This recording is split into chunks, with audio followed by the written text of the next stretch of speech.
My friend told her mother-in-law. She only wanted one child, regardless of whether it was a boy or a girl. After that, the 3 baby girls in her womb all died before birth. What she didn't know was that her mother-in-law had placed a curse on her womb.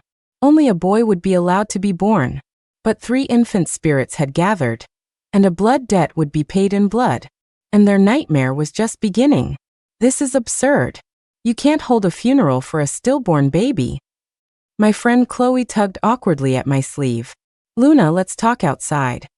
The woman in the hospital bed was pale, but even her haggard expression couldn't hide her delicate features. When she heard my words, she lowered her eyes and gripped the bedsheet so tightly that the blue veins on the back of her hands bulged. She looked frighteningly thin. Luna, do me a favor. That's my distant cousin. Chloe looked a little embarrassed herself. My name is Luna, and I'm a spiritualist. Following my master's orders, I recently opened a funeral home. My friend Chloe advertised it all over her socials, telling everyone she'd become a funeral director with me. She urged her friends to give us their business, guaranteeing our clients a satisfying death and a worry-free burial. And if their death was bizarre enough, we'd even do the funeral for free. As the daughter of one of the wealthiest men in our city, her social circle and connections were second to none. Sure enough, right after she posted, someone came knocking. Clara said she had some business for me, so I came running. I never expected she'd want to hold a funeral for her own newborn baby. Chloe sighed. Luna, you don't understand. This is her 3rd child. Clara was Chloe's distant cousin, and her family was obviously well off. Her parents had only one child and had doted on her since she was little. After graduating, Clara went to work at her parents' company.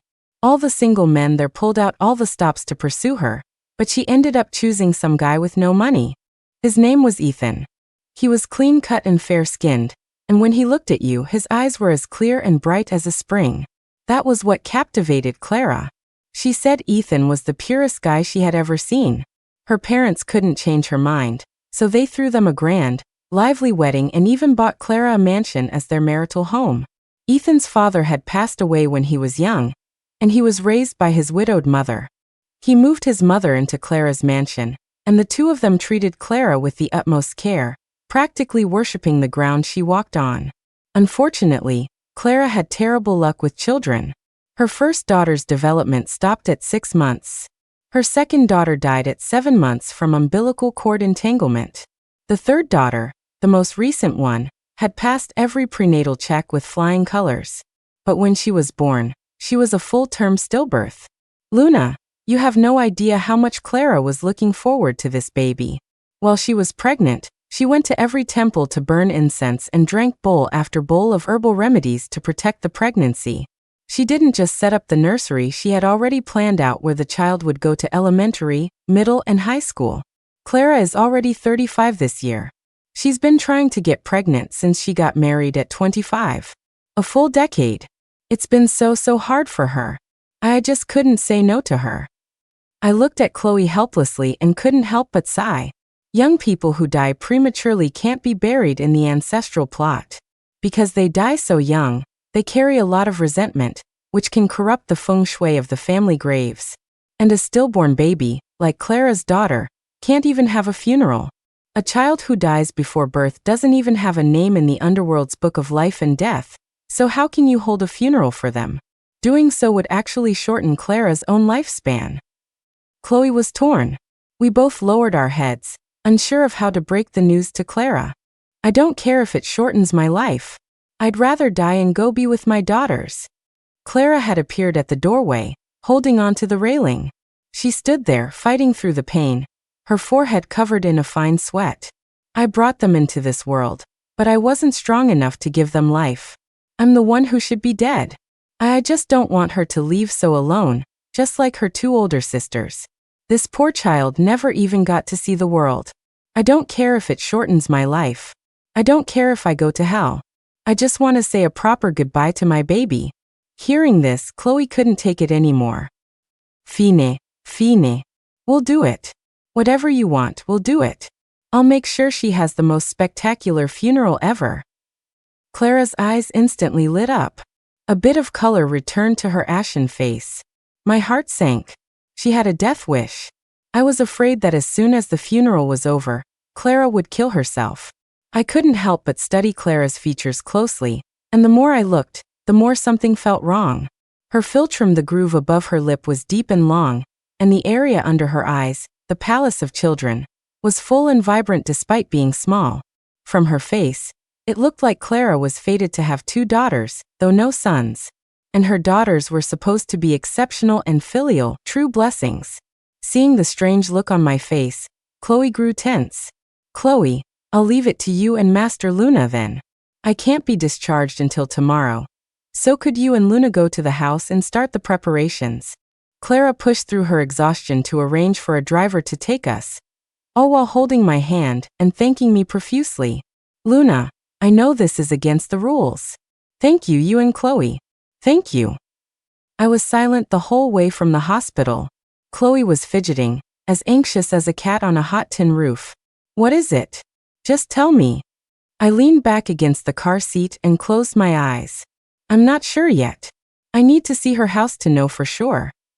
Clara's mansion was in the city's most exclusive neighborhood, a beautifully designed single-family home. The moment we walked in, we were greeted by a shrill, high-pitched female voice. Hey, watch what you're doing. This sofa is custom Italian, it cost a fortune. Careful, careful. That lamp is from a designer in Milan. It was thousands of dollars. Watch your step. That's a handmade Persian rug. If you ruin it, you couldn't afford to replace it if we sold you. Chloe rolled her eyes and whispered to me. That's Clara's mother-in-law, Brenda Davis.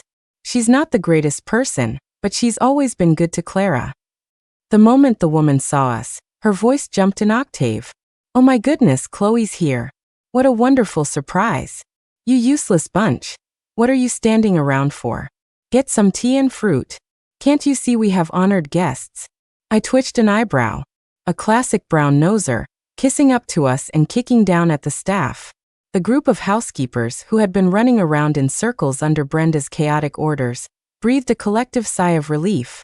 The middle-aged woman in the lead wiped the sweat from her face and hurried her team to the kitchen. Brenda obsequiously ushered us to the sofa. When she heard we were there to arrange a funeral for Clara's daughter, she first froze, then covered her face and started to wail. Oh, my poor dear granddaughter who never got to see the world. Her cries were loud and forced, as if she were shouting. There wasn't an ounce of genuine emotion in them.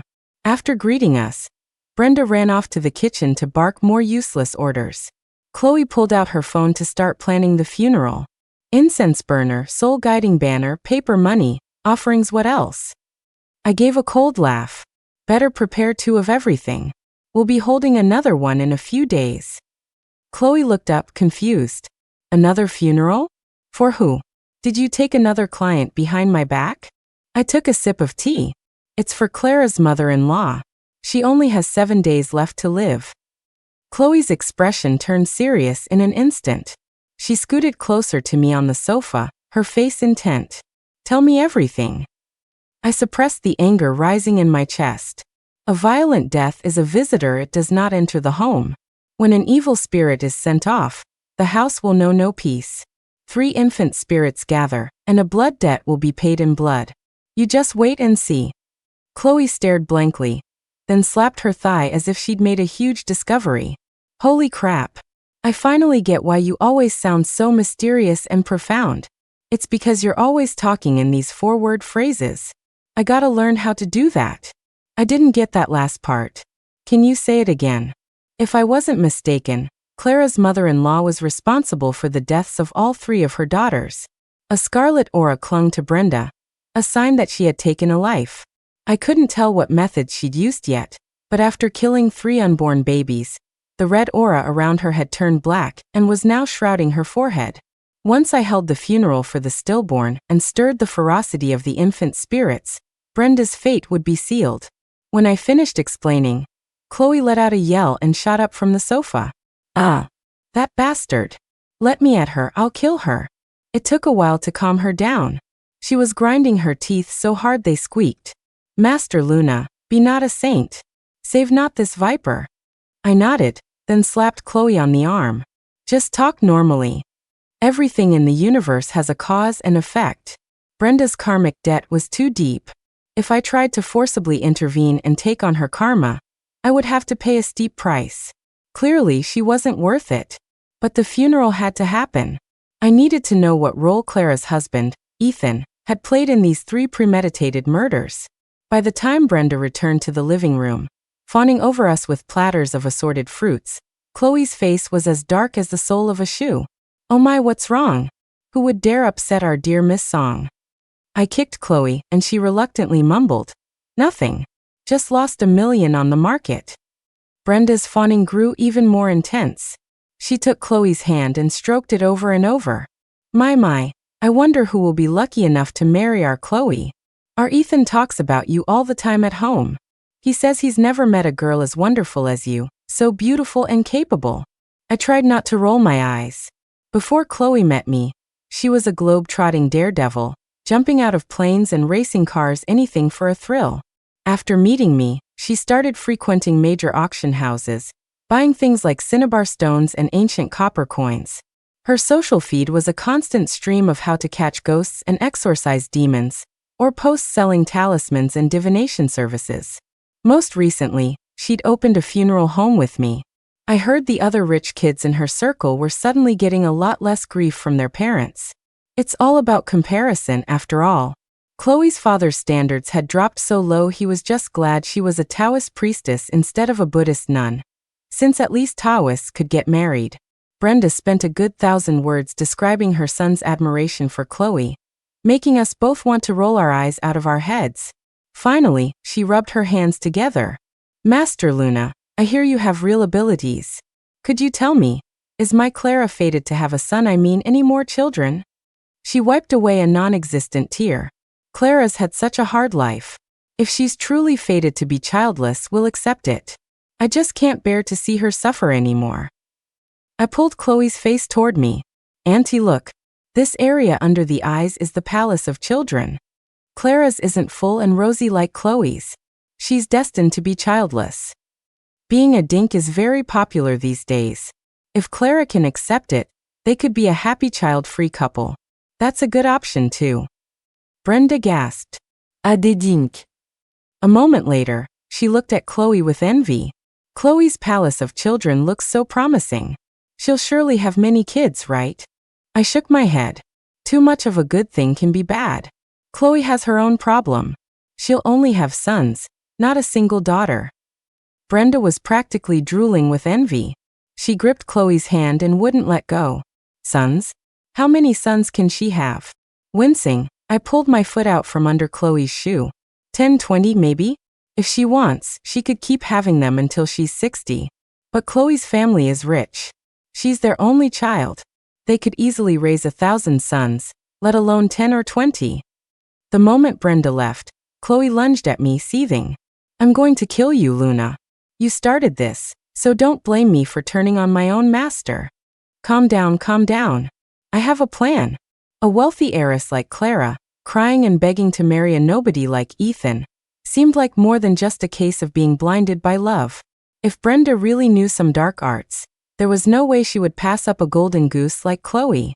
After all, Chloe's family wealth made Clara's look like pocket change. "So you're using me as bait?"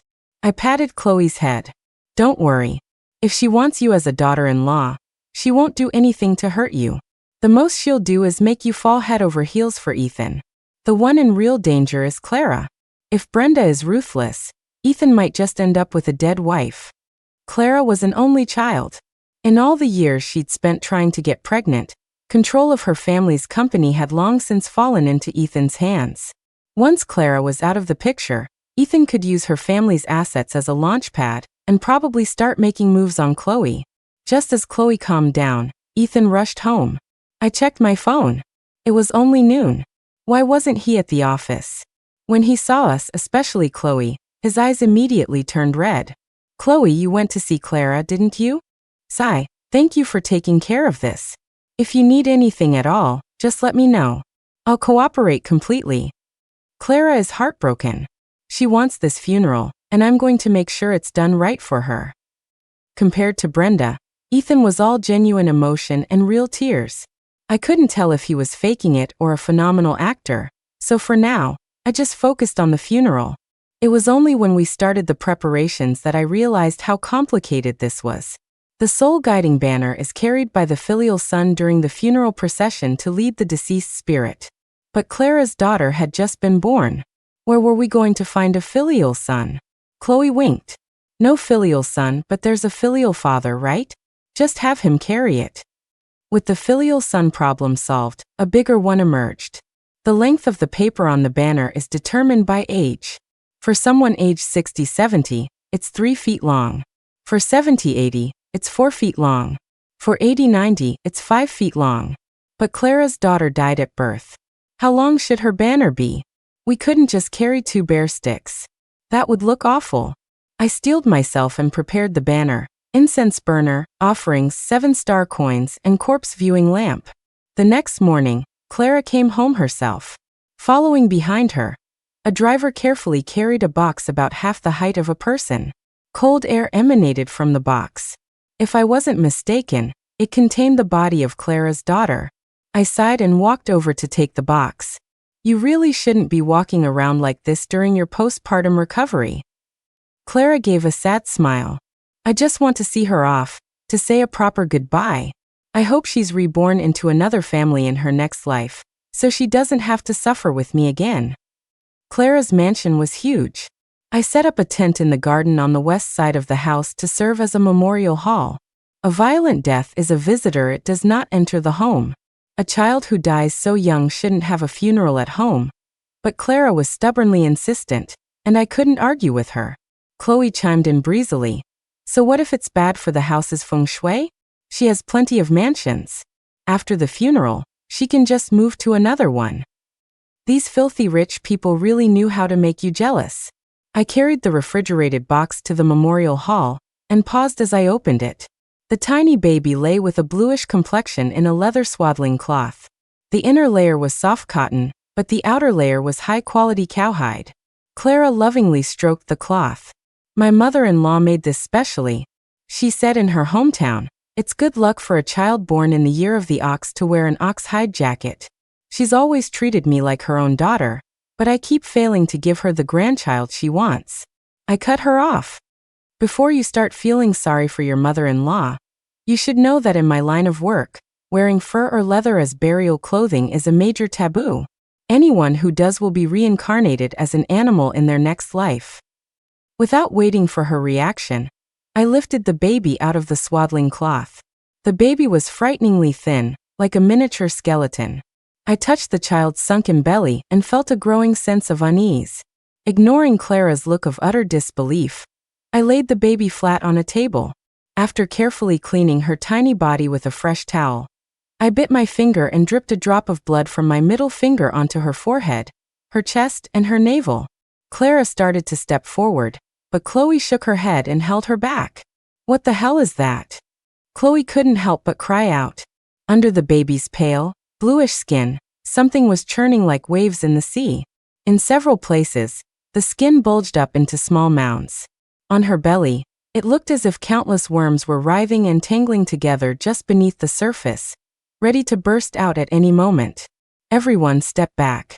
I looked at the tiny body with immense pity. We can't keep this child here. Contact the crematorium immediately. The sooner the better. Clara's head snapped up, her eyes fixed on me. What do you mean? Why does she need to be cremated? I sighed. Every time you were pregnant, did you have intense cravings for cold foods, especially things like raw fish and sashimi? Clara's face went white as she nodded. Yes, but I resisted. For the baby's sake, I haven't been to a Japanese restaurant in years. Resisted? A person with a stomach full of shadow-devouring worms can't resist. Clara refused to believe me and wouldn't agree to have the baby cremated. I hesitated for a moment. You have security cameras, right? You can pull up the footage. For security, a mansion this large was naturally equipped with many cameras. They were hidden in nearly every corner of the house, so many that even Clara herself was surprised. Soon her security team led us to the monitoring room. I had them pull up the footage from 3 months ago. Clara nervously held my hand, her breathing shallow. When the clock hit 11 p.m., Clara's figure, clad in pajamas, suddenly appeared on screen. That's impossible. Ever since I got pregnant, I've been very strict with my schedule. I'm in bed by 10 every night.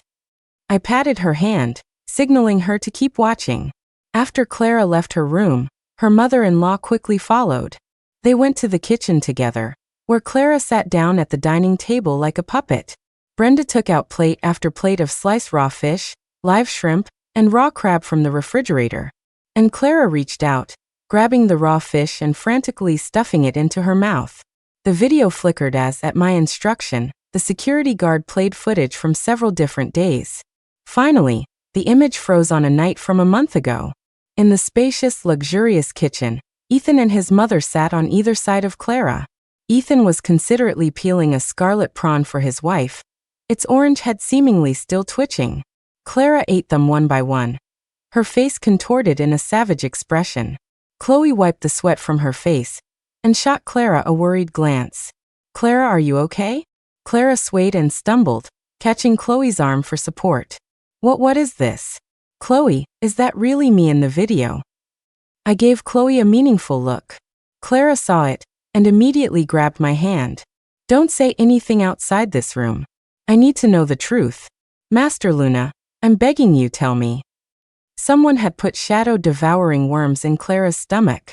These creatures feed on all things Een, and female fetuses, being Een, are their natural prey. That's why every one of Clara's babies was so emaciated. With those worms in her womb, there was no way Clara could carry a daughter to term safely. Her children had long since become food for those parasites. Once the fetus developed enough to determine its sex, Brenda would put the worms in Clara's food. They would enter her body and begin to feed on her flesh and life force. When Clara gave birth, the worms would be expelled along with the baby. And as soon as Clara recovered and got pregnant again, Brenda would repeat the process. One characteristic of shadow-devouring worms is that they don't cause significant harm to the host. The live fish and shrimp Clara ate every day had, to some extent, protected her. Once the worms were full, they remained relatively dormant inside her. That's why, despite going through this so many times, Clara was only thinner and more haggard than the average person. After I finished, Clara stood there, her face blank. The air was silent for a moment before a hoarse, restrained voice spoke. "For now, don't tell my husband or my mother-in-law about this." Chloe and I took the box to the crematorium. Shadow-devouring worms have an extremely high reproductive rate and reproduce asexually, like leeches. As long as Brenda had 2 or 3 left, she could breed an infinite number of them. As soon as Clara divorces that scumbag, I'm going to destroy that mother-son duo. On the way, Chloe fantasized about all the ways she would get revenge. At one point, she decided she would just send Ethan to get a sex change, implant an artificial uterus in him, and let him experience the pain of childbirth himself. When we returned to Clara's mansion with the urn, Clara, her eyes red and swollen, pulled us into her bedroom and begged us to act as if nothing had happened. "It's my fault too. I can't count how many times I said I only wanted one child. My husband and my mother-in-law just really want a son. If I could have given them a son, none of this would have happened." Chloe was aghast. She grabbed Clara and looked her up and down. "Luna, has my cousin been cursed with some kind of dark magic? Is it like what happened to me, with that love thread? She's been hexed, right? That old hag has shadow-devouring worms. She must know some kind of hex magic. Maybe she's some kind of voodoo priestess from the bayou. This curse is so powerful, I didn't notice a thing. You have to check Clara out." Chloe shook me until I was dizzy. I stepped forward and examined Clara closely. I checked her bones, pulled back her eyelids, and felt her all over. Finally, my expression darkened. Chloe held her breath, too nervous to even exhale. "Is Clara's condition really bad? Is it worse than being hexed?" I nodded grimly. "It's bad. Very bad. A hex can be broken. A bad case of lovesickness is incurable." Of all the things I had considered, I never imagined Clara was just a lovesick fool. Chloe was so angry she had to press her own pressure points to calm down. She grabbed me, gritting her teeth, and dragged me out of the room. "Forget it. Let the world burn." As I followed Chloe toward the front door, I grabbed her arm. "We can't leave. The infant spirits will all gather tonight. If you leave now, you'll be coming back to collect Clara's body tomorrow. Clara was insistent on holding the funeral.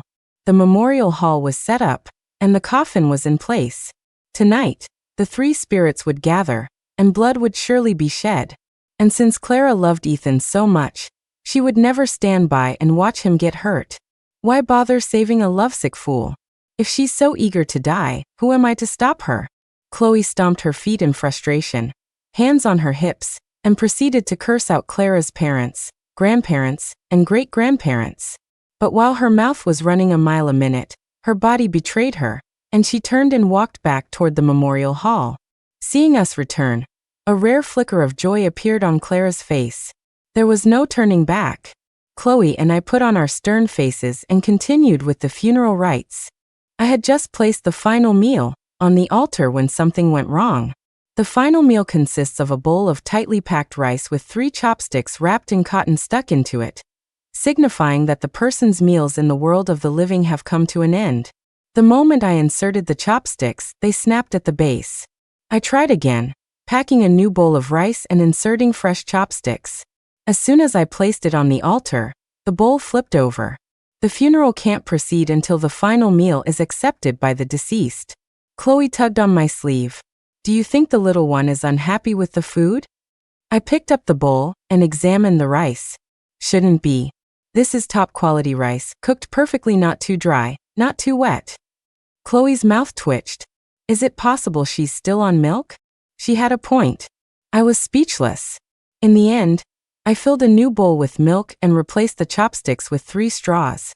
The straws stood firm, perfectly upright in the center of the bowl, as if they'd been glued in place. Chloe found it fascinating, but a sense of dread grew within me. This infant spirit was incredibly sentient. There was going to be a fierce battle tonight. Friends and family would come to pay their respects tomorrow. Tonight, a family member needed to hold a vigil. Clara insisted on doing it herself. Her husband, Ethan, ever the loving spouse, naturally had to stay with her. Even Brenda declared that as the grandmother, she absolutely had to be in the memorial hall. I couldn't help but glance at Brenda. Since she had the shadow devouring worms, surely she wasn't completely ignorant about these things. Why was she being so naive as to stay for the vigil? It was like she had a death wish. Parents don't kneel for their children, so Clara sat on a small stool, burning paper money. But the paper money wouldn't light, no matter how many times she tried. In the end, Clara gave up and just started folding the gold foil into little ingots and tossing them into the basin. The infant spirit was filled with resentment. Of course, it wouldn't accept the offering. Ethan sat beside Clara, his face a mask of grief. Clara, don't be so sad. You have to take care of yourself. Maybe it just wasn't meant to be with this child. Sigh. Grind, grind, grind. I turned my head. Sure enough, it was Chloe, grinding her teeth. Clara leaned against Ethan's chest, weeping uncontrollably. The sight made my eyes ache. I frowned and dragged Chloe away. Don't you blame your grandma, who told you to be born a good-for-nothing girl. The Chun family has only had one son for 3 generations. Ethan is my only boy. I can't stand by and watch him grow old with no one to bury him. In your next life, don't be born into our family. Go find a good home and live a better life. Chloe and I were wandering aimlessly in the garden out of boredom when we stumbled upon Brenda secretly burning paper money in a corner. She hadn't noticed us. She just kept muttering to herself as she tossed paper money into a brazier. It was already dark. Brenda, focused on her task, didn't see that the flames in the brazier were green, casting an eerie glow from afar. Should we tell her? Nah, forget it. Let's just pretend we didn't see anything. Chloe and I tacitly turned to leave. We had only taken 2 steps when we heard a loud crash behind us. I turned back to see that one of the sleeves of Brenda's blouse had come off and was now floating in the air, wrapped tightly around her neck. The sleeve was dragging her backward with immense force. Her feet kicked wildly in the air, which is what had knocked over the brazier. When she saw Chloe and me, a glimmer of hope burst from Brenda's small eyes. Before I could react, Chloe clapped a hand over my eyes. You didn't see anything. You're very tired. Go to sleep, go to sleep. She turned me around and pushed me forward. I couldn't decide whether to laugh or cry as I let Chloe lead me forward a few steps. Then it hit me. It wasn't just one infant spirit that had come tonight. If one was here with Brenda, the other two must have gone after Clara and the others. Infant spirits are ferocious, but they retain a natural affection for their mothers. However, if Clara blindly protected Ethan, it would only provoke their fury, and then it would be an indiscriminate attack. Help me. Brenda pulled at the sleeve around her neck with all her might, desperately trying to squeeze out a sound to get our attention. I sighed. I really didn't want to save her. Help. There's a ghost. A shrill scream pierced the air. A moment later, Ethan came tearing around the corner, looking utterly terrified. When he saw us, it was as if he'd seen his saviors. Snot and tears streaming down his face, he scrambled toward us. Master Luna, there's a ghost. Where's Clara? Chloe grabbed Ethan by the collar. His expression was blank. Who? Chloe punched him hard in the face, spat, and then sprinted toward the memorial hall. Mom, what's wrong with you? After being knocked to the ground, Ethan finally saw his mother being dragged by half a sleeve. He let out a cry and scrambled toward her.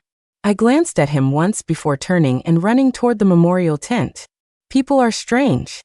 He was heartless toward his wife, running at the first sign of danger.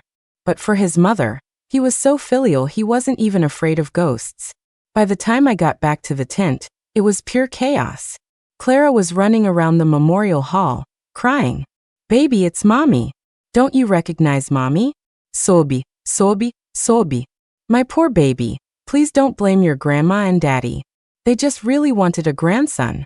Take all your anger out on me. Spare your daddy." His mother forced him to do it. Chloe was currently on top of the altar, wrestling with a white cloth that was moving on its own. Hearing Clara's words, she was so furious she was practically steaming. What the hell, Clara? Did the shadow-devouring worms eat your brain too? What do you mean her daddy is innocent? Clara wiped away her tears, sobbing between breaths. Ethan told me everything. It was his mother who threatened to kill herself to make him do it. Their family has had only one son for 3 generations. His mother swore an oath at his father's memorial tablet that she would see him marry and have a son. They didn't have a choice. I took a step forward, then retracted it. With this family being so full of spousal devotion and filial piety, what were Chloe and I even doing here? The white cloth whipped Chloe, sending her tumbling off the altar. Damit, Luna, what are you just standing there for? I sighed, picked up my peachwood sword, and joined the fray. But before I could even get close, Clara ran in front of me and dropped to her knees with a thud. Master Luna, please, I'm begging you, save my husband and my mother-in-law. I looked at the thin, pale woman kneeling on the ground, at a loss for words. If I remember correctly, you were planning to kill yourself at the hospital. Don't you hate your husband and your mother-in-law?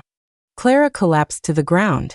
At the time, I thought my body was failing, that I'd never have children, and I wanted to kill myself so I wouldn't be a burden to my husband. My husband and mother-in-law have already apologized to me. I've forgiven them. Master Luna, please save my husband. Isn't it a Taoist priest's mission to vanquish demons? I was caught in a dilemma. As expected, Chloe's heart-wrenching scream soon followed. Damn it, Luna, you stay right there. You are not to save that mother-son duo. Let them die. Right now. If you go and save them, I'll kill them myself later. I didn't know what had just happened in the memorial hall, but the 3 infant spirits had been completely provoked. They wouldn't stop until they had taken all 3 of them, Clara, Ethan, and Brenda. And as soon as one of them shed blood, the spirits would fight to the death. No matter how angry Chloe was, Clara was still her cousin. She would never let her die just like that. And I couldn't bear to see these 3 tiny infant spirits fight until their souls dissipated. Right now, the only option was to save Ethan and his mother. Luna, don't you dare. Chloe's voice was so raw it cracked. I gave her a helpless shrug and ran toward the garden. Chloe was a reasonable person. I'd explain everything to her after this was over. When I reached the garden, I found that the mother and son were gone. Because of the funeral vigil, I had told Clara to give all the staff the night off. The sprawling mansion was completely empty. Wah wah wah. As I stood at the entrance to the house, The mournful cries of a baby echoed from within, filled with sorrow and complaint. Stepping inside, the hair on my arms stood on end. Ethan and his mother were on all fours, crawling around on the floor. The crying was coming from their mouths. Seeing me approach, Ethan whipped his head around and glared at me. Wah wah wah. He sat on the floor and made a few gestures with his hands. When I didn't react, he let out a few more garbled cries. I think I understood. He was telling me to mind my own business. A pang of sorrow hit me. This infant spirit had the intelligence of an 8 or 9-year-old child. It must have been Clara's first daughter. 3 living, breathing little lives. How could Clara forgive so easily? She had suffered so much for 10 years, enduring both physical and mental torment. At her lowest point, she had even wanted to die. But with just a few empty words of apology from Ethan, they were back to normal, just like that. Sometimes, love is more terrifying than any curse. It was truly horrifying. Seeing me standing there, dazed, the infant spirit grew angry. Ethan and his mother scurried up the stairs like 2 human spiders.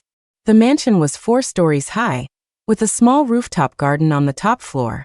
I sprinted after them. By the time I reached the rooftop, Ethan and his mother were perched on opposite ends of the terrace railing. They crawled along the railing leisurely. A simple sideways flip was all it would take for them to fall from the terrace, dozens of feet in the air. I cursed under my breath. From my vantage point, Ethan was slightly closer to me, while his mother was farther away. This infant spirit was clever, choosing 2 opposite directions. If I saved Ethan, I couldn't save his mother. Don't be rash. We can talk about this. Stillborn babies can't be reincarnated. How about this? I'll guarantee that all 3 of you get to be reincarnated. How does that sound? 2 soft laughs echoed in the air. Brenda sat up, clapped her hands, and pretended to fall off the edge. A moment later, she giggled and climbed back up. Great. These 2 spirits had no interest in reincarnation. They only wanted revenge. I threw my hands up and sat down on the ground. I was exhausted from all the running around. Let them fall. I'd already seen that the garden was directly below. If Brenda and her son got lucky, they might land in a tree and survive. As long as they didn't die, I didn't care if they broke an arm or a leg. Are they dead yet? If not, I'll send them on their way. Chloe kicked open the door and stormed out, her flushed cheeks covered in sweat. I was a little surprised. What about the spirit? Chloe grinned. I trapped it with my ink line. I nodded in approval. You've grown up, Chloe. You'll be ready to graduate soon. Chloe ignored me, her eyes darting back and forth between Ethan and his mother. Behold, demon, my sword. Chloe leaped up, brandishing her 7-star demon-slaying sword, and swung it at Ethan. Startled, Ethan lost his balance and fell backward off the roof. At that exact moment, a cloud of black energy shot out of Ethan's body and hovered in the air. That was the infant spirit. I seized the opportunity and quickly sucked it into my gourd. Seeing Ethan fall, the other infant spirit was clearly shocked. Brenda flipped herself off the railing, crawled around on the ground for a bit, then closed her eyes and charged toward the door. Chloe was faster. The moment Brenda reached the doorway, Chloe kicked her square in the back. The second infant spirit's body floated out of Brenda as well, just as Brenda went tumbling down the 4 flights of stairs like a ragdoll. I watched as she broke her neck and hit her head. On the final tumble, her face slammed into a step, leaving her covered in blood. I'm pretty sure she knocked out all her teeth. Chloe looked at me with an air of righteous gravity. The path of demon slaying is fraught with unexpected accidents. I was being as careful as I could. Sigh. To think I still accidentally injured someone. After this is over, I will punish myself with an hour of solitary reflection. Her husband was in a coma, and her mother-in-law was critically injured. Clara was clearly in no mood to continue with the funeral. She frantically followed the ambulance to the hospital. Soon the huge mansion was empty except for Chloe and me. After setting up a protective array, I released the infant spirits. A flash of white light filled my vision, and I was back in the memorial hall. Ethan was kneeling before Clara, his face a mess of tears and snot. Clara, I didn't want to. I really didn't. But my mom's greatest wish in life was for me to have a son. My dad got sick and died when I was in elementary school. My mom raised me all by herself. She cried and begged me. I had no choice, Clara. I had no choice. Clara was crying too, pounding on Ethan's chest. How could you be so cruel? They were your daughters too. Ethan pulled Clara into an embrace. Clara, it broke my heart. It really did. Every time I watched you go into surgery, it was worse than killing me. That's why I let you hold this funeral, even though I knew it was against the rules. Every time you were pregnant, you needed to eat a lot of seafood to stay healthy. I picked all that seafood myself. That king crab, one of them costs over $300, but I never once hesitated to buy it for you. Clara, I really do love you. I just wanted a son so badly. Clara was clearly convinced. Her arms dropped limply as she hugged Ethan back.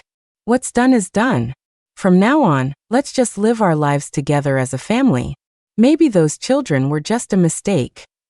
As soon as Clara said those words, the soul-guiding banner began to flutter, though there was no wind. The altar was suddenly overturned, sending everything on it crashing to the floor. I let out a long, quiet sigh.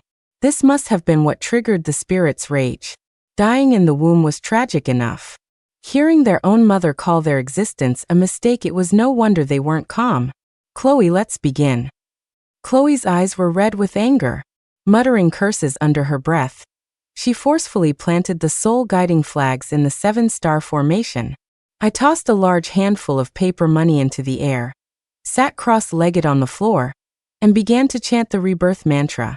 Neither Ethan nor his mother had died, so these infant spirits had no blood on their hands. If the underworld bailiffs were merciful, they could still have a chance at reincarnation.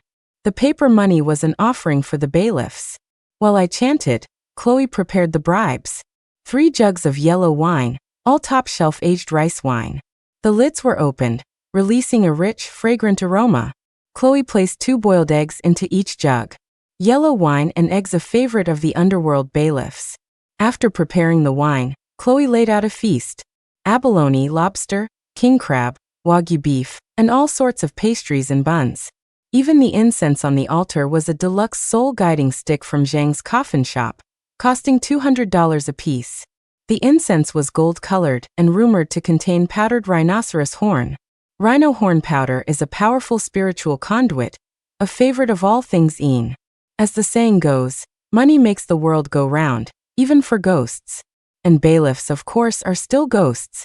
With Chloe's monetary assault, I figured they'd probably agree to anything, not just reincarnation, but even ascension to godhood. By the time we finished the salvation rites, the sky was already growing light. It seemed unlikely that Clara would be thinking about the funeral anytime soon. Chloe and I decided to see it through, taking the urn directly to the burial plot Clara had prepared. Chloe, her eyes red, bowed her head and wiped the tombstone. I knew she was hurting. We both knelt there, silently burning incense and paper money. The atmosphere was heavy. Even though Clara was Chloe's distant cousin and more than 10 years older, she was kind-hearted and gentle. Deep down, Chloe really loved her cousin. Love truly changes people, and it's a terrifying thing. Hey Chloe, where are you? You told everyone to come to the funeral, so where are you? Chloe answered the phone, took a deep breath and roared, "Get lost!" She hung up, her expression flat. Her gloomy mood finally seemed to lift a little. Luna, what do? I hyped this up on my socials, telling everyone to come to my cousin's baby's funeral.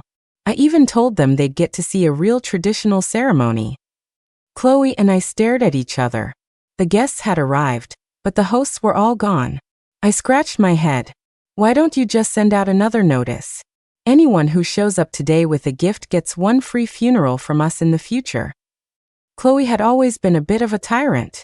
After being stood up, people grumbled and left, but no one really held it against her. After we finished, Chloe and I went home and slept. It wasn't until the next day that we lazily made our way to the hospital. Ethan and his mother, true to their bond, had identical symptoms. Both were quadriplegic, unable to move from the neck down. They would spend the rest of their lives in wheelchairs. When Clara saw me, she rushed over and grabbed my hand. Master Luna, you have to save my husband and my mother-in-law. I patted her back gravely. Don't be silly. We must trust in science and not engage in such superstitious practices. Clara cried even harder than before, clinging to my hand and refusing to let go. In the end, Chloe had to drag her away, promising she had a solution. I went to Brenda's bedside. She was lying there, a look of despair on her face, which was smeared with snot. "Tell me, where did you get the shadow-devouring worms?" Brenda gave a sinister smile and said that her hometown was full of all sorts of strange and bizarre insects. Brain-eaters, life-force leeches, heart-stealers, soul-guide roosters. Everyone in our village can raise one of these creatures and take it with them when they leave. Ah, aren't you a demon-slaying priestess? Don't you want to go and see for yourself? A chill went down my spine. Brain-eaters could devour a person's intelligence. If someone spent every day with one, they would grow progressively dumber. Their memory would decline sharply, and their movements would become sluggish, symptoms very similar to Alzheimer's. And life-force leeches looked a lot like regular leeches, only they fed on a person's life force. Prolonged exposure would cause rapid aging, cold limbs, and an extreme aversion to cold. If a village like the one she described really existed, I had to go and deal with it. Otherwise, if these creatures got out, countless lives would be in danger. "Mom, why are you telling Master Luna all this? The village is so dangerous. You're sending her to her death." Ethan turned his head, his expression anxious, but his eyes darted around shiftily. He was clearly up to no good. I rolled my eyes. This mother and son were in this state and still thinking about harming others. After jotting down the address Brenda gave me, I patted her hand. "Auntie, you and Ethan must live well. Live a long, long life." "Huh? What's that smell? Oh my God. Did one of you poop? It stinks. I'll go get someone for you." I left the room humming a tune, leaving Ethan with a look of utter shame and fury. Clara immediately rushed to call someone to help change his pants. Chloe came over winking.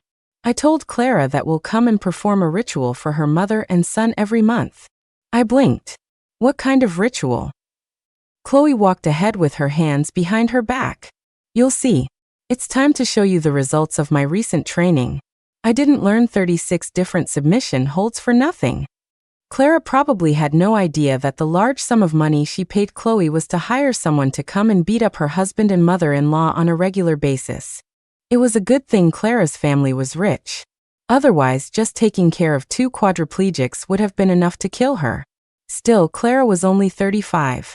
I wondered if her romantic love for Ethan could withstand the reality of a lifetime of changing diapers and feeding him. But if Clara could move on, she was young, beautiful, and rich. A bright and brilliant future still awaited her. Stepping out of the hospital, the sun was shining brightly. I squinted against the light. "Let's go, Chloe. Feel like taking a trip? I know a great place." And #### part 2. My friends and I went on a trip to the mountains.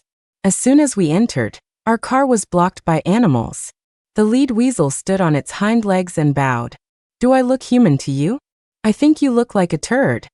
My friends roared with laughter, but they didn't know that interrupting a celestial being's confirmation ceremony could get you killed. "Ugh, what's so fun about this backwoods part of the country? I could have taken you all to France, you know. We could be sipping coffee by the Seine, then maybe hit a theater for some classical music, and after that, find a nice bar for a couple of drinks." Chloe and I were in the back seat. The young man driving was clearly excited, his Mandarin peppered with so many English words that it sounded like an incantation. His thin lips kept spitting them out, and I was getting drowsy just listening. The guy in the passenger seat, wearing gold-rimmed glasses, turned around and gave us an apologetic smile. "Chloe, I'm sorry. My cousin here tends to be a bit of a talker." The man with the glasses was Julian, Chloe's blind date. The driver was his cousin Leo. It was love at first sight for Julian, and he had been relentlessly pursuing Chloe. When he found out that Chloe and I were heading to some obscure little village in the north, he volunteered to be our guide and escort. And so, just as we were about to leave, he and his cousin shamelessly tagged along. I was against it at first. The place we were going was incredibly dangerous, filled with all sorts of ancient, mythical beasts and malevolent creatures long thought to be extinct. Bringing 2 clueless people along was basically a death wish. But Julian was a very persuasive person. He showed us a stack of certificates, a black belt in karate, an A-level in fencing, a chef's license, a pilot's license, and even his TOEFL and IELTS scores. When I still hesitated, Julian pulled out a contract, offering to sign a waiver of liability. If any accidents happened on this trip, he would take full responsibility. Chloe's face darkened, and she pulled me aside. If he wants to die, why are you getting in his way? Let him come. Anyone who backs out is a coward. Perhaps to highlight his own handsome, upstanding character, Julian had specifically brought along his cousin Leo. Leo's very first sentence managed to offend everyone. So I hear you're a priestess? To woo a priestess, do you have to become a monk first? Cousin, your head is weirdly shaped. You'd look terrible bald. Chloe flew into a rage on the spot. I had to physically hold her back. Let's go, let's go. I hear the scenery in that mountain village is amazing. You won't regret it. I don't know if they regretted it, but I sure did. Leo was an absolute chatterbox. I'd never met a man who talked more than he did. Watch the road. Screech. The car came to a jarring halt. Chloe and I were the first ones out. There, on the narrow, winding mountain road, a weasel had suddenly appeared. It had a coat of pure gold, its fur gleaming, and its black eyes shone with an eerie light under the sun. Even stranger, it was wearing a worn-out leather cap, which it must have picked up from somewhere. It stood up on its hind legs like a person and bowed to Chloe and me. Oh, my God, what am I seeing? It's so cute. Leo and Julian got out of the car too, exclaiming in amazement at the weasel. Luna, is this? I nodded at Chloe. Both our expressions grew solemn. We had stumbled upon a celestial weasel asking for its confirmation. Legend has it that when an animal is about to achieve spiritual enlightenment, it needs a human's help. Humans are the most spiritual of all beings, and their words hold power. One word from a human can help a creature ascend to immortality. But everything has its karma. If you help an animal become a spirit, you're bound to its future deeds. If it does good, you gain merit. If it does evil, you share its karmic debt. That's why you can't just carelessly answer a celestial being's request. This weasel was huge, almost as tall as a small child when it stood up. It let out 2 small cries, then bowed to me again. Do I look human to you? It had singled me out, asking me for its confirmation. As a spiritual practitioner, my words carried far more weight than an ordinary person's. Naturally, the consequences I would have to bear would also be far greater. Incredible. Is this some new kind of performance? A village circus act. There has to be someone controlling it, right? Where are they hiding? Leo, still marveling, walked over, squatted down, and poked the weasel with his finger. The weasel slapped his hand away, looking annoyed. A moment later, it turned its head and let out 2 sharp squeaks. Suddenly, a whole group of animals emerged from behind the trees. There was a thick green snake, hissing and flicking its forked red tongue around, white hedgehog, a massive, glossy black rat, and finally, a fox with lustrous, fiery red fur. Holy shit! A snake! There's a snake! Leo shrieked and leaped onto Julian. I couldn't help but take a step back myself. Snake, hedgehog, rat, weasel, and fox. The 5 great spirits of the forest were all here. How could there be so many enlightened animals in this one patch of woods? Seeing that its companions had arrived, the weasel turned its head and cried out twice more. All the animals stood up on their hind legs and bowed to me. Do we look human to you? A chorus of hoarse, gravelly voices asked in unison. I pressed my lips together, staring intently at the weasel. The confirmation of 5 spirits at once. Success would bring immeasurable merit, but failure would mean their souls would be scattered. Although none of them seemed to have human blood on their hands, you could never be sure about the future. The karma of confirming 5 spirits at once was too great. I didn't dare take it on. I stopped Chloe just as she was about to speak. The dense forest, 1 car for humans and 5 animals stood in a silent, eerie standoff. Ha ha ha ha, look human. I think you look like a pile of crap. Leo, probably feeling a bit embarrassed after being scared by the snake, jumped down from Julian, put his hands on his hips, and let out a wild laugh. Interesting. These animals are really well trained. Look at this fox. Its hat is a little weird. As he spoke, he bent down and plucked the grayish-white, bowl-shaped hat from the fox's head. It's hard. I wonder what it's made of. Chloe spoke up, her voice laced with schadenfreude. You idiot. It's made from a human skull. Ugh. So disgusting. Leo flung the white skull to the ground, where it spun in circles in the middle of the road. The red fox stared blankly at the spinning skullcap, then looked up at Leo in disbelief. Leo, meanwhile, was frantically wiping his fingers with a handkerchief. Squeak. Hiss. Oh. The animals collectively threw their heads back and let out a series of piercing shrieks.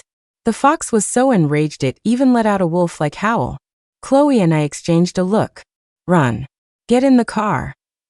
Leo was still standing there dumbfounded. Before he could react, the fox leaped up and swiped its claws at his face.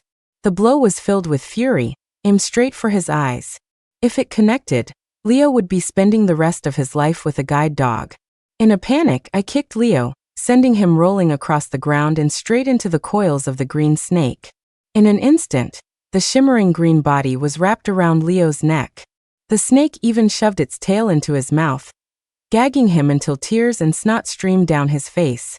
The weasel jumped in front of me, its fur standing on end, its small black eyes glaring at me with overwhelming hatred. I rubbed my nose, feeling a little guilty. The confirmation ceremony was a momentous event. If you didn't want to get involved, you could just stay silent. The celestial being would see you weren't willing to help, and eventually move on to someone else. But Leo had just told them they looked like crap. Excrement is a defiling substance. With those words, these spirits had just lost at least 100 years of cultivation. 100 years. Over 30,000 days and nights of diligent practice. All gone in an instant. The thought made me feel even more guilty. I bent down and gave the weasel a very sincere bow. Great Spirit, this was all his fault. This idiot's reckless words have ruined your cultivation. With that, I walked over and gave Leo 2 hard kicks. God, that felt good. I'd been wanting to do that this whole trip. You know what? One more for the road. Leo's eyes rolled back in pain, his face turning red from lack of oxygen. Chloe, you have to save Leo. Julian was frantic. He tried to rush forward but was held back by Chloe. If you don't want to die, shut your mouth. But Leo's not going to make it. Chloe rolled her eyes. Don't be ridiculous. Do these spirits look like unreasonable beings? If he really dies, it'll just be an accident. It definitely won't be their fault. Any more of this and Julian was going to lose it. I gave him a quick glance and turned back to bow to the weasel again. Great Spirit, is there anything we can do to make it up to you? The red fox hopped a few steps and came up to me, its narrow eyes studying me for a long moment. Then it used its paw to write 3 words in the dirt. Moonpetal herb. I looked at it stunned. Moonpetal herb? You're saying if I get you that, we can call it even. The red fox nodded eagerly, a glimmer of hope in its deep-set eyes. But that was moonpetal herb. Legend has it that every 200 years, the moon sheds its essence like rain. These moon showers come in various sizes, from tiny as a grain of rice to as large as an egg. On that day, the sky is filled with brilliant starlight, like the Milky Way pouring down to the mortal world. This essence contains the purest moonlight. Plants watered by it can gain intelligence and become spirits. Animals bathed in it can gain 200 years of cultivation. Humans are the most spiritual of all beings, so to maintain balance, these moon showers usually fall in desolate, uninhabited places. The moon shower is a unique feast for plants and animals. And a moonpetal herb is a plant that was a mere seed when it was watered by the moon's essence, growing to full maturity overnight. I squatted down and looked at the fox, exasperated. You know what, why don't you just kill him? Where am I supposed to get you a moonpetal herb? Gasp, gurgle, help, save.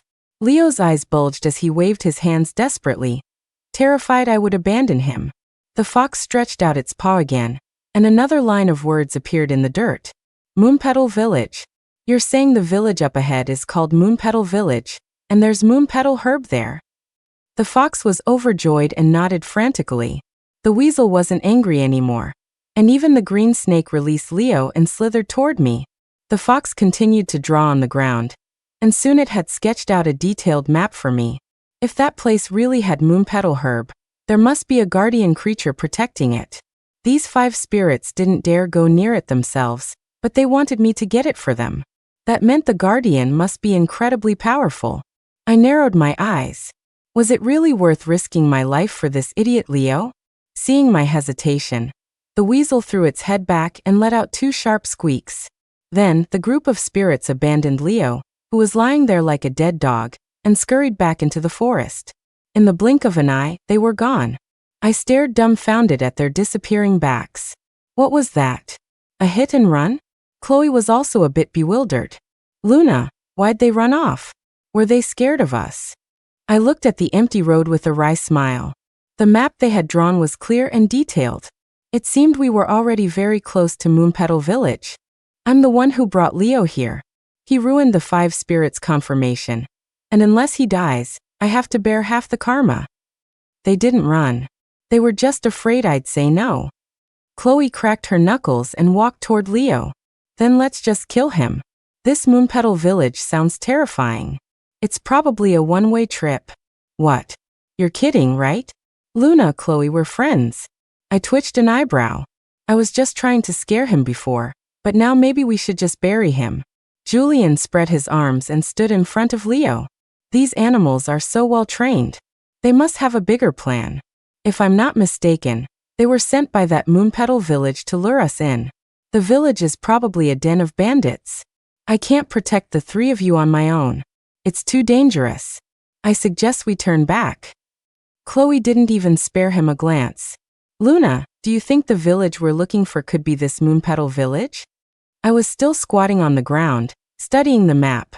This village was named Moonpetal, which probably meant a moon shower had recently fallen in this forest, and a spiritual practitioner had seen it and settled here. The plants, nourished by the moon's essence, would have absorbed the moonlight. Living near them could extend one's life and ward off all illnesses. Chloe, get in the car. We're going to Moonpetal Village. Oh my God. Are you really going? I think it's a little dangerous. Don't you want to think about it again? Chloe and I got into the car without hesitation. Seeing they couldn't stop us, Julian and Leo had no choice but to follow. We drove for another half-hour along the muddy mountain path, following the map's instructions until we had to get out and take a fork to the left. The path was too narrow for the car, so we had to walk. After another long trek, just as it was getting dark, we finally arrived at Moonpetal Village.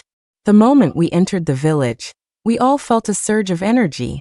I had never breathed such wonderful air before. It was crisp and sharp, with a unique grassy scent, like the smell of snow in the middle of summer, or a blanket that had been drying in the sun on a cold winter day, warm and soft.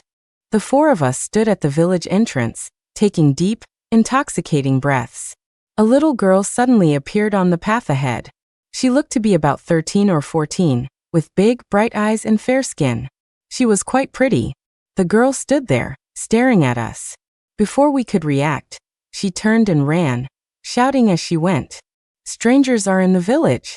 There are 4 strangers in the village. We followed the girl, and soon a large crowd of people swarmed out and surrounded us. To my surprise, there were very few old people in the village. It was mostly young adults and children. It's been many years since we've had visitors in our little village. Welcome, welcome. A stout man at the front of the crowd enthusiastically came forward to shake Julian's hand, though his eyes kept darting between Chloe and me.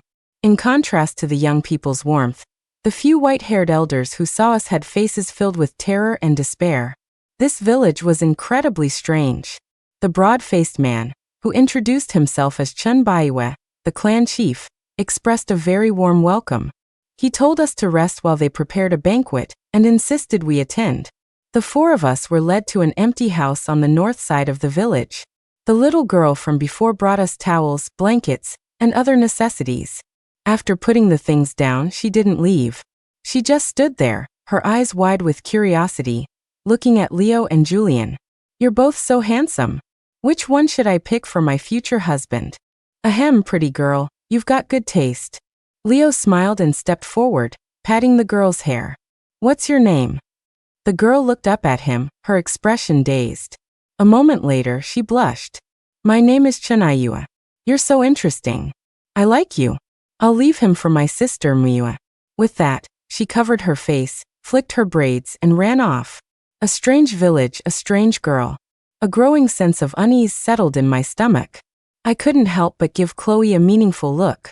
The houses in this small village were all single-story, low and simple. The four of us were crammed inside, shoulder to shoulder, feet to feet. While the houses were small, the trees were tall and strong. Some of the older trees had trunks that were over a meter thick, with dense branches that reached for the sky. I went outside, found a nearby tree, and scrambled up it in a few moves. Chloe looked up at me from below. Luna, see anything? Chloe, come up. From our perch 7 or 8 meters up in the tree, we had a clear view of the entire village. Do you see it? There are 28 houses in this village, arranged according to the 28 lunar constellations. The azure dragon in the east, the vermilion bird in the south, the white tiger in the west, and the black tortoise in the north. Look closely. Each direction has exactly 7 houses. If I'm not mistaken, these 28 houses are home to exactly 108 people. This entire village and its inhabitants form a massive array, a star-nourishing array. To maintain it, there can only be 108 people, and once you're in, you can't get out. The only time the villagers can leave is when the barrier opens for outsiders to enter. Chloe swallowed hard. What if there are fewer than 108 people? Then the nourishing array will become a god-slaying array. Even a god would fall. No one inside the array would survive. Chloe punched the tree, wincing in pain. Damn it! We fell for that old hag Brenda Davis's trick. If I was right, Brenda and her son must have escaped when outsiders entered the village. It wasn't that the villagers could leave periodically, as she had claimed. They had used reverse psychology to trick us into coming here, intending to trap us for life. Similarly, the 5 spirits we met on the road had no good intentions either. Like Brenda, they wanted to lure us into Moonpetal village. We have to get out of here. What if 4 people left when they saw us coming in?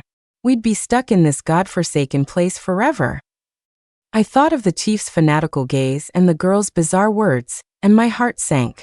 It might be too late. Come on, get down from the tree. From the treetop, I could see the chief and a few young men striding toward us. Chloe and I slid down the tree and went back inside. Leo was unpacking his luggage, pulling out a tablecloth, a vase, and even a fresh rose like a magician.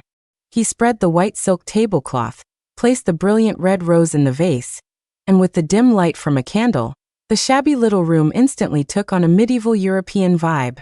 Leo then pulled a bottle of red wine from his bag, held up 2 clear glasses, and gestured to us.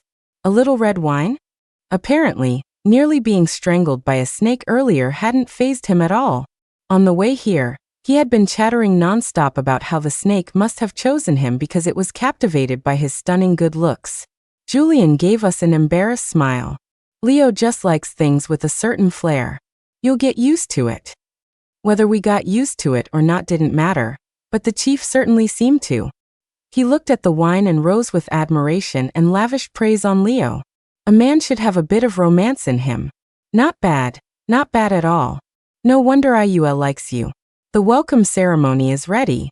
You must be hungry. Let's go. We've prepared a roasted lamb especially for you. The villagers used torches for light. It was only then that I realized the village had no electricity. Everything here was far removed from modern civilization.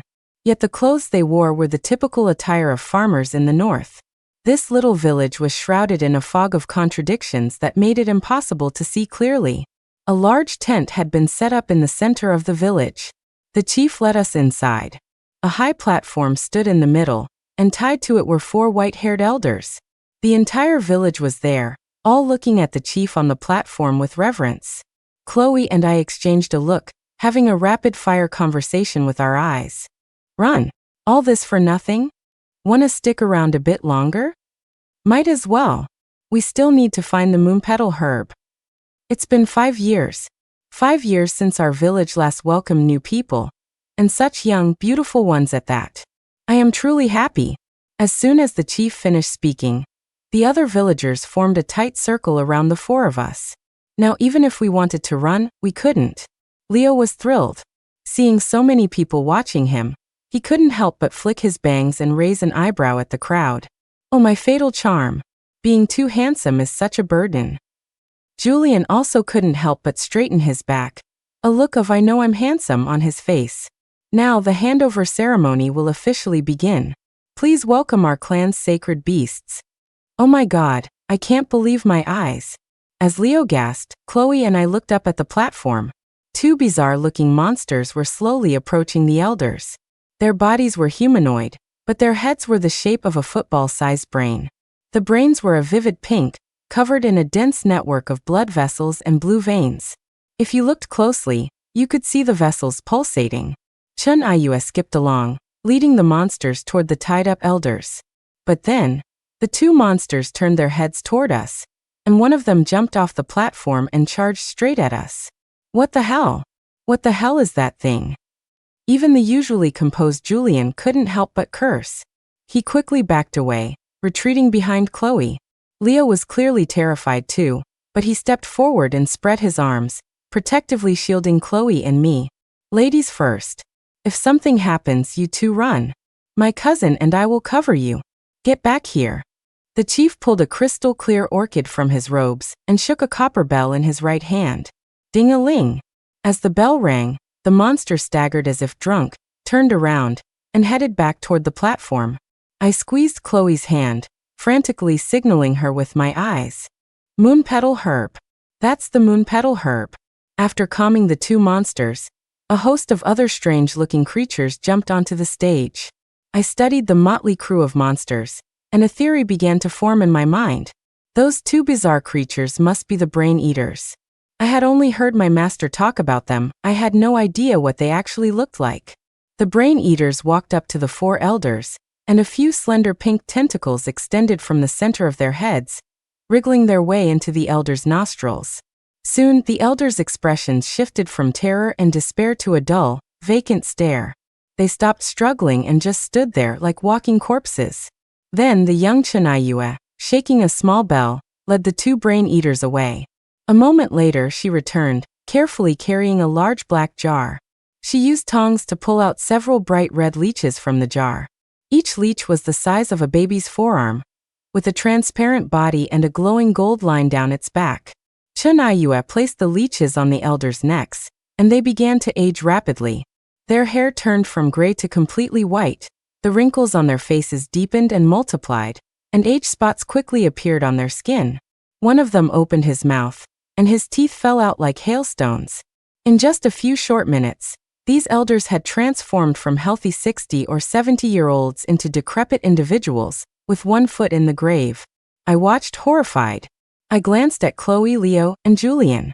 They were all staring with wide eyes and open mouths, as if watching a blockbuster movie. But it wasn't over. The elders were still clinging to life. Chunayue removed the leeches and brought out a cage covered with a black cloth. A brilliantly colored butterfly flew out of the cage. It was the size of a dinner plate. It flapped its multicolored wings and flew toward the elders, its movements casting rainbow-like shimmers in the air. The butterfly landed on one of the elders' chests. The previously vacant-eyed old man let out two guttural gasps and then slumped over unconscious. The butterfly then flew to another person. It was only then that I saw a gaping hole in the first elder's chest. His heart was gone. Once all four elders were dead, the chief walked up and clapped his hands with satisfaction. According to our tradition, there will be a wedding in the clan in 7 days.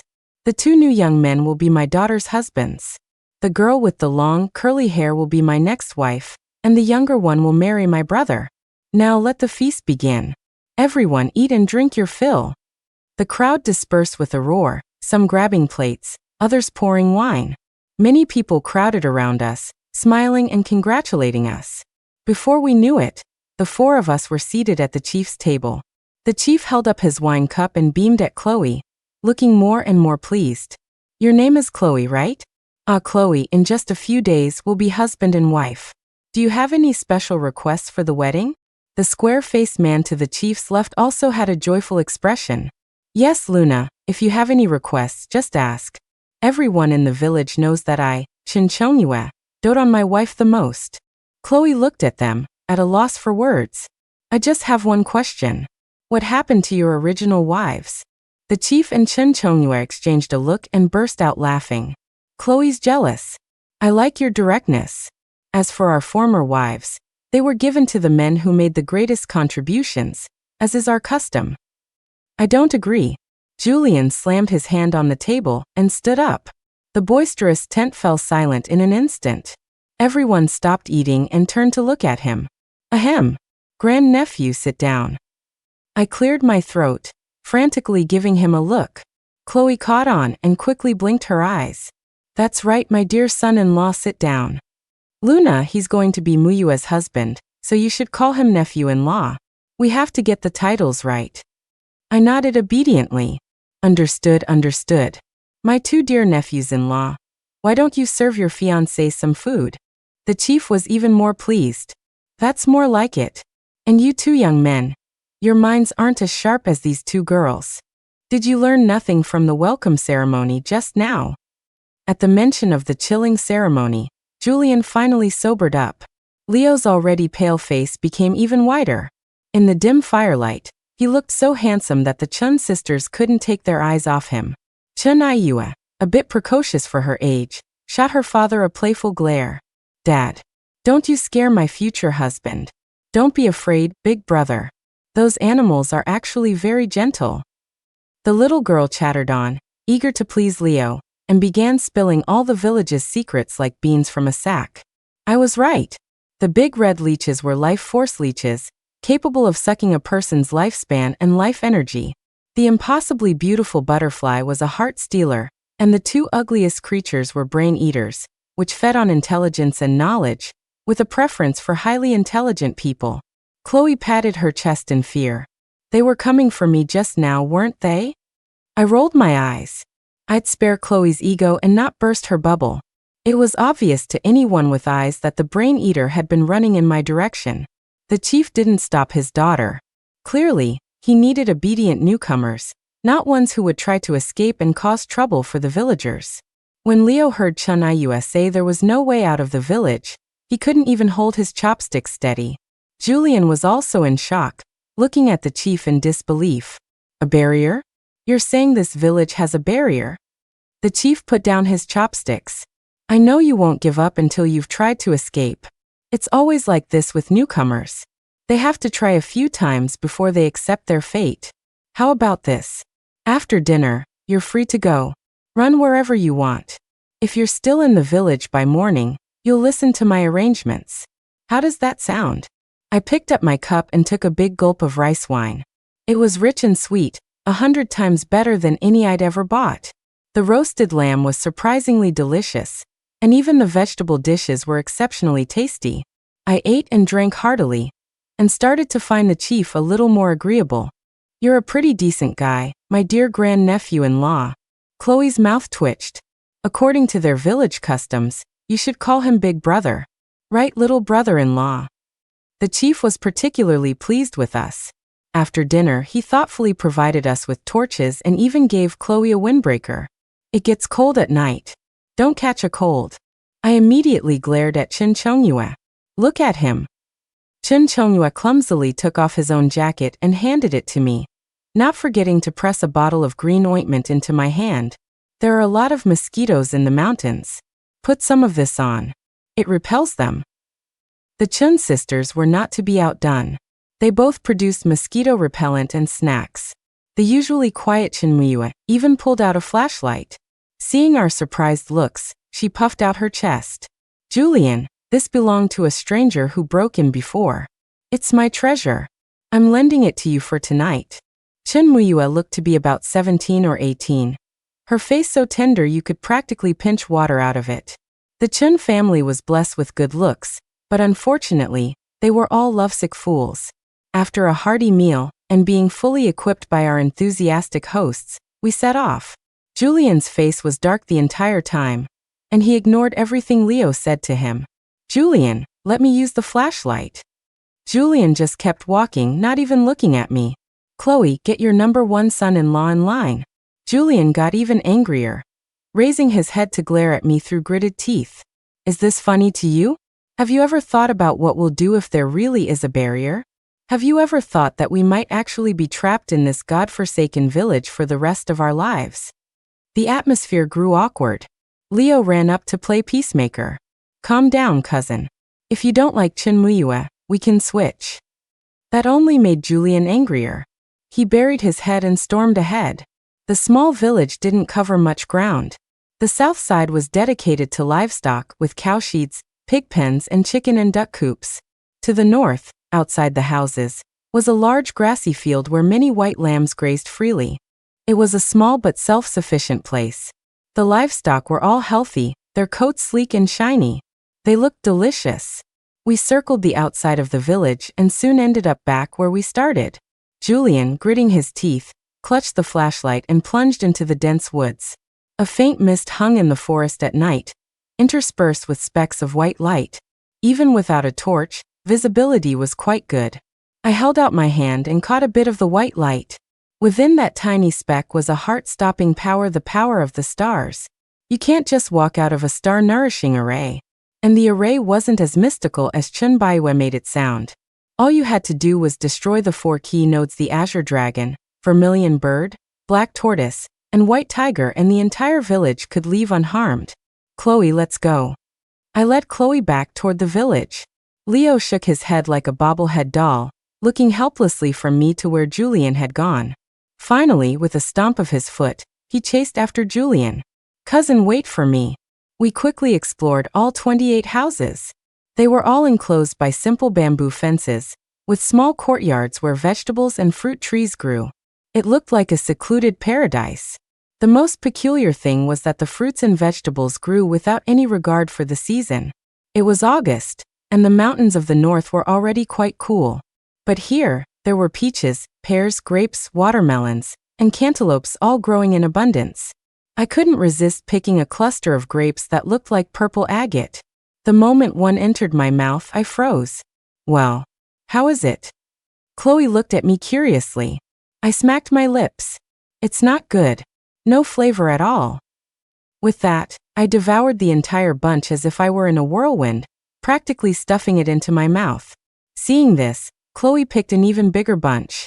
After our feeding frenzy, we sat on a stone bench in the courtyard, rubbing our round bellies. This place is amazing. I've never had grapes this good in my life. It's unreal. Chloe patted her stomach with a look of pure bliss. She had once bought some ruby Roman grapes that cost nearly $7,000 a bunch. That worked out to almost $200 a grape. I tried those ridiculously expensive grapes, and they couldn't even compare to these. One was like plain water, the other was like divine nectar. Want some more? Chloe and I struggled to our feet and began to roam the village like locusts. Watermelons, strawberries, cherries, persimmons, loquats. We even dug up and gnawed on some sweet potatoes from someone's garden. Finally, Chloe lay spread-eagled on the grass. Luna, I'm suddenly starting to think the chief is a pretty good guy. He might be a little old, but older men know how to take care of you. I nodded in solemn agreement. After tasting the food in this village, how could I ever go back to eating normal food again? This star-nourishing array was truly something else. Everything within it was nourished day and night by the power of the stars, imbued with incredible spiritual energy. You could easily live to be 100 here. But why, after 2 full circuits, had I not found the 4 array nodes or the Moonpetal herb? Chloe, get up. If I'm not mistaken, this village is just the outer edge of the array. The spiritual energy will be even more concentrated at the center, and that's where the Moonpetal herb and those mythical beasts will be. There had to be a secret passage or a cave somewhere in the village, but we hadn't found it after several searches. Unwilling to give up, Chloe and I continued our inspection, turning the village upside down. When we got tired, we'd just climb into a random courtyard, pick some fruit, rest for a bit, and then continue. After a whole night of this, just as the sky was beginning to lighten, we ran into a disheveled Julian and Leo on the west side of the village. Julian was covered in mud, his face bruised, and he was limping. Leo was in even worse shape, his jacket was torn. Chloe looked at them with disgust. What happened to you? Get into a fight with a wild boar? That really set Julian off. His refined and polite persona shattered. He craned his neck and roared at us. You're in the mood to joke? This damn place has no cell service. We're really trapped here. Are you happy now? I pulled back the enraged Chloe and glared at Julian. When in Rome, do as the Romans do. What are you shouting about? You don't have an ounce of your mother-in-law's composure. Leo also tried to placate Julian. Cousin, don't worry. The chief said the barrier opens when strangers enter. We'll have a chance to escape then. Julian's eyes darted around. Seeing the calm expressions on my face and Chloe's, he grew suspicious. You have a way out? All right. I'm exhausted. The sun's up. I'm going back to take a shower and get some sleep. Seeing that I hadn't answered his question, Julian fell silent. A moment later, he gave Chloe a bitter smile. Chloe, I just can't bear to see you with another man, don't worry. I'll find a way to get you out of here. Great. Now he was playing the tragic hero. I ignored him and led Chloe straight to the chief. The chief arranged a room for each of us and for Leo and Julian. Chloe and I spent our days feasting and our nights ransacking the village. Life was full and enjoyable. Soon, the wedding day arrived. The chief thoughtfully delivered bright red wedding outfits, 2 handmade embroidered kipayos. Chloe and I sat on the bed, waiting for our grooms, drinking tea and cracking open sunflower seeds. The seeds here were thin-shelled and plump, with an indescribable fragrance. We've checked almost everywhere. The only place left is the chief's room. All right, we move tonight. The wedding was a lively affair. The chief was off drinking with the villagers, while we 2 pairs of newlyweds were required to stay in our rooms. Julian and Leo were marrying into the family, so they had the same treatment as us. I slipped out of the room easily. Everyone was gathered in the main hall drinking, and no one was even guarding us. I strolled toward the chief's house, munching on a peach. I hadn't gone far when I ran into Julian and Leo. Luna, where are you going? Julian was convinced that Chloe and I were trying to abandon them and escape on our own. He insisted on following me. I had no choice but to take them with me. The 3 of us snuck over to the chief's house, only to find Chloe sitting at a table, gnawing on a pork knuckle. Holy crap! Where did you get that? Seeing me, Chloe started eating even faster. Her cheeks puffed out like a hamster's. So good. The chief had someone send it over specially for me. I walked over and unceremoniously snatched half the pork knuckle. I knew Chen Chongyue couldn't compare to his brother. Sigh. Comparisons are just depressing. Chloe and I devoured the entire plate of pork knuckle in a flash, then wiped our mouths and stood up. The chief's room wasn't large. Besides a bed, a wardrobe, and a table, there was nothing else. I took out my compass and walked around the room, my gaze finally settling on the bed Chloe had been sitting on. Move the bed. Julian and Leo moved the bed aside, and sure enough, a hidden passage was revealed in the floor. Chloe lifted the wooden panel, exposing a set of stone steps. I gave Julian and Leo a meaningful look. Are you 2 sure you want to follow me down there? Julian nodded without hesitation. I can't let you and Chloe go down there alone. I have to protect you. Who was protecting whom was still up for debate. But since Julian was so determined to court death, I wasn't going to stop him. The secret passage was narrow and deep.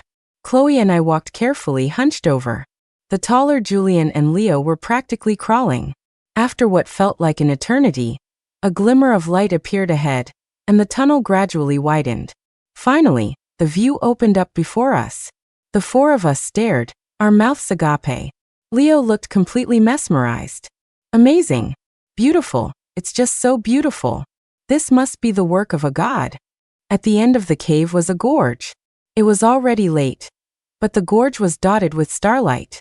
The light came from the various flowers and plants on the ground. There were orchids the size of bowls, gardenias as white as snow, vibrant red roses, and sunflowers of a brilliant yellow. The leaves and petals of these plants emitted a faint starlight, illuminating the entire gorge. Chloe, do you think they filmed Avatar here? Hee hee hee. Chloe was cackling like a villain. Luna, these are all moonpetal herbs, right? The very same moonpetal herbs that you alchemists obsess over, dream about, and would search heaven and earth for. I looked at her warily. What are you getting at? Chloe could no longer contain herself. She put her hands on her hips and threw her head back, laughing. Ahahaha. Before we came into the mountains, I sent a message to our master telling him there were moonpetal herbs here. I can't believe there are so many. Master will be ecstatic. Then I'll ask him to take me as his disciple, and I'll become your grand master. I always knew Chloe was no good, but I never thought she could be so deviously ambitious. Swoosh. Just as Chloe and I were about to argue, a strange sound interrupted us. It sounded like the wind, but also like the flapping of wings. What was that? We all turned around and witnessed a scene we would never forget. A swarm of multicolored butterflies flapped their wings, painting vibrant rainbows in the air. The smallest of them were the size of a palm, while the largest was as big as a soccer ball. They flew toward us in a dense cloud, like a brilliant sunset rushing to meet us. Oh, so beautiful. Beautiful, my ass. Those are heart stealers. Run. Chloe and I turned and fled. Julian, however, was in a league of his own, running even faster than us. As I ran, I glanced back. The swarm of heart stealers pursued us for a while before turning back, as if they were protecting something. My eyes lit up. The array node. They were protecting the node of the star-nourishing array. Destroy the 4 nodes, and we can all get out of here safely. Got it. Julian looked at me doubtfully, but seeing the serious expressions on Leo and Chloe's faces, he could only nod. What followed was a game of cat and mouse. Chloe, Leo, and Julian continuously threw dirt and rocks at the butterflies, shouting to draw their attention. While they were distracted, I snuck into the center of the garden. There, a massive sunflower stood silently. In the center of its flower was a floating golden orb of light. I took out my compass. Gold corresponded to the west, the position of the white tiger, and fire conquers metal. I took out a talisman, formed a seal, and lit it. The moment the flower touched the flame, its light rapidly dimmed. A moment later, a panting Chloe ran over. Holy crap, did you see that? Those butterflies just popped like soap bubbles and disappeared into specks of light. The guardians of the array nodes are sustained by the nodes themselves. Once the node is destroyed, they naturally dissipate. Chloe was suddenly struck by a horrifying thought, and she started to stutter. Then what about the fruits and vegetables? And the moonpetal herbs? The moonpetal herbs are the essence of the moon's shower. They won't disappear. But many of the herbs here are just illusions created by the array. When the array disappears, they will too.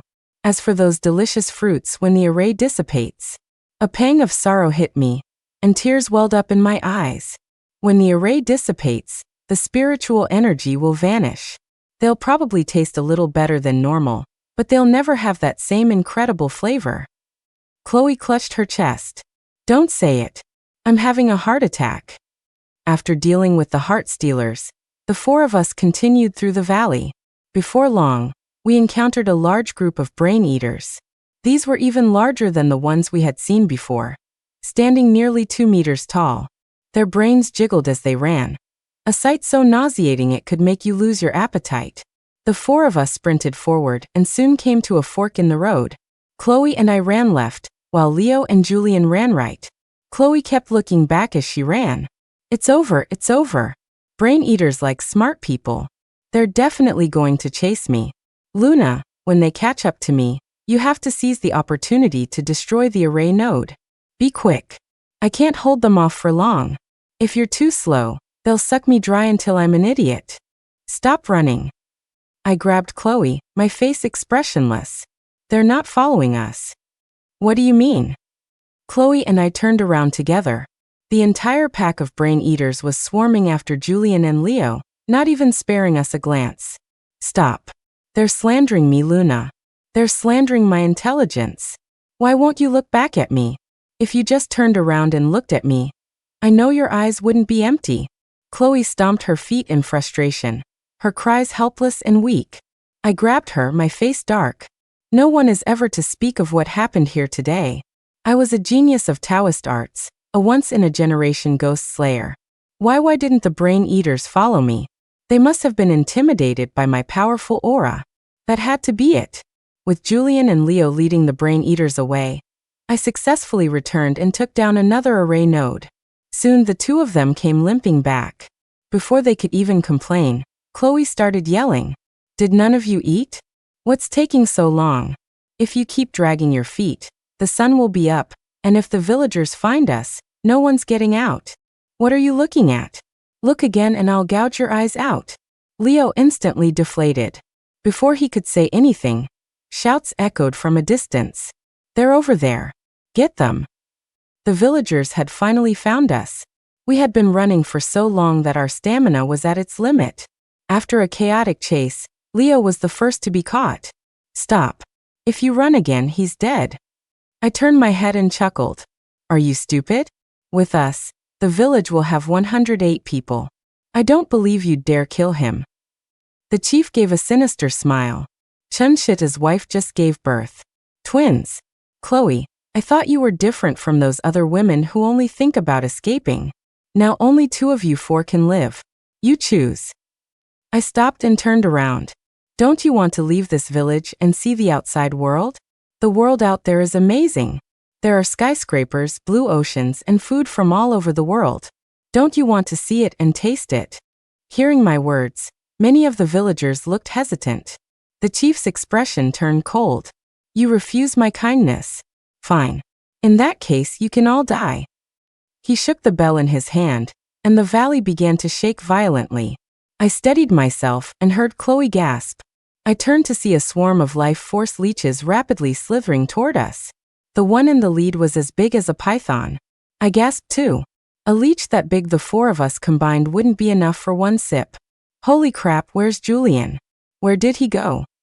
Chloe spun around, only to realize Julian had vanished at some point. As expected of someone chased by brain eaters. He must have heard the chief say someone had given birth and snuck out of the valley. With so many villagers around, no one had even noticed he was gone. He was something else. A group of life force leeches surrounded us. The largest one at the front reared up its upper body like a snake, revealing the dense rows of pink suckers underneath. The chief stared at Chloe and me with hatred. All women are the same. I gave you my heart, and you only thought of betraying me. Drain them dry. Just leave them breathing. With a piercing ring of the bell, the leeches began to writhe and lunge at us. Chloe and I scrambled to escape. We were almost caught several times. Chloe already had several leeches attached to her arm, and was frantically trying to shake them off. Well now, what a lively party. Chloe and I turned around in surprise, our eyes filling with tears of joy. Master! Master, you're finally here. Our master smiled and waved her hand. The villagers all toppled over like dominoes. The leeches scattered in panic, as if they had encountered something terrifying. Master, master, look. Moonpetal herbs. Master patted Chloe's head. Good job, my little grand disciple. With the array broken, the light in the valley faded. In the darkness, only 3 moonpetal herbs emitted a faint white glow. Master took the herbs, looking very pleased. All right, I have the herbs. You don't need to worry about those 5 spirits anymore. Go home early. Just as Chloe was about to speak, Master glanced at us. How many ghosts and demons have you captured lately? Chloe and I instantly wilted like frosted eggplants. Lately we hadn't really caught anything. Master came and went like the wind. After taking the herbs, she vanished. The villagers would sleep for a day before waking up to find they could leave the village. I patted Leo. Don't just stand there gawking. Let's go. An angel. I saw an angel. I've fallen in love. Leo snapped back to reality, his eyes shining. He grabbed my shoulders and shook me.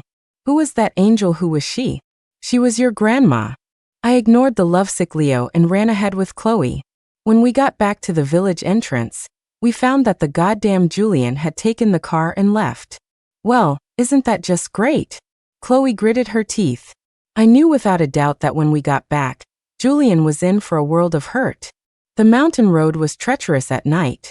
We gritted our teeth and walked for what felt like ages, but we still hadn't reached the main road. You guys go on ahead. I need to use the restroom. I'll catch up.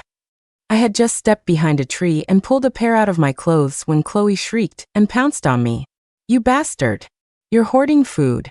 I knew something smelled good this whole time. You dog, you stashed fruit from the village. I kicked her away and took off running. Chloe's shouts echoed through the dense forest. Give me half. Just a bite. A bite is fine. Half a bite. End of episode.